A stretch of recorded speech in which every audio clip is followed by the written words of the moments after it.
Alam mo, Ouch. nakakabili ba? Ang tapang talaga. Parang gusto kong halikan si PRRD. Nakakabilib ang tapang kasi si PRRD kung magsalita matapang. Pero minsan, maraming tao, matapang lang sa salita, pero duwag. Si PRRD hindi.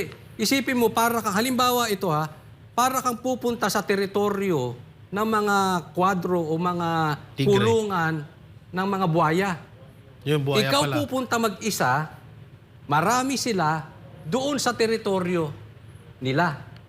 Ganyan po katapang. Alam mo, may edad na si PRRD. How much more nung kabataan siguro Oo. nito?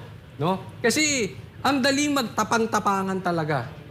Pero si PRRD, kaya sabi ko, ay, saludo ko dito kay PRRD sa nangyayaring ganito.